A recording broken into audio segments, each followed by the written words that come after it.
When I was in high school, my friends loved this movie. We constantly talked about it and made references to the film. And the truth is, it's a great high school film. And perhaps it's better than I realized when I was 16. The 2010 movie Easy A, starring Emma Stone, delves into the good, the bad, and the ugly of high school in a very smart way. Spoilers ahead. First, it references the Scarlet Letter. I dare to say, it's even a 2010's take on the novel. The movie tries to make sense of the fine line between popularity and infamy. Some could say that there's no such thing as bad press. Others could argue that reputation is something that takes a lifetime to build and a second to destroy. In any case, the film explores how this could affect a teenager, albeit in an almost caricaturesque way. The writing is fine, it gets the point across, there are some funny lines, but as much as I enjoy it, I must say a lot of the characters feel like a cookie cutter version of themselves. By that, I mean that the use of stereotypes, intentional or not, is very evident. The actors are very good at playing this version of themselves. Of course, Emma Stone is awesome in it, but also supporting characters such as the dad, played by Stanley Tucci, give a lot of life to the film. And even with that, there are some interesting twists, like the fact that the only decent person in that school was the sports team mascot, whom on the surface could seem brainless, which wouldn't be a surprise, but ends up being a good guy, maybe even too good. The aesthetic of the film is very much standard for that time. It's functional and it feels very coming of age-y, even if it's not necessarily a coming of age movie.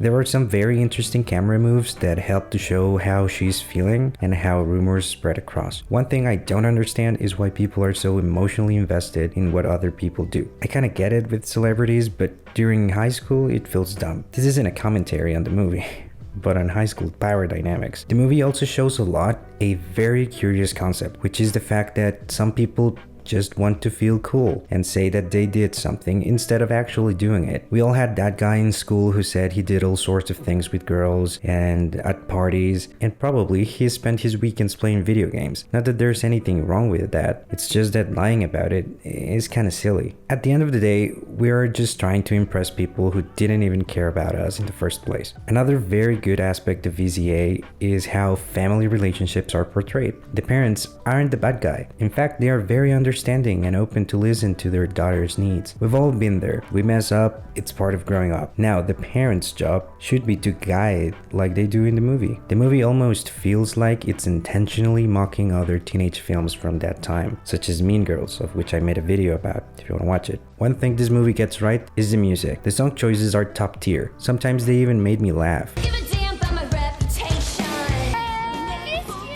Some are very accurate to what's happening in the movie. It complements the movie extremely well, and I think it adds an extra layer of narrative. In short, Easy A is a film that explores many of the hypocrisies of high school life, while it also delves into themes of friendship and family. Reputation, like the Taylor Swift album, is just an era. We shouldn't define other people for something they might or might not have done during high school, when everyone is arguably less forward thinking than their grown-up version. ECA is a very fun and interesting movie, if you try to see the undertones of it. I'm sure that if you like films with this kind of 2010s vibe, you'll more than enjoy it. Thank you for watching, see you next time.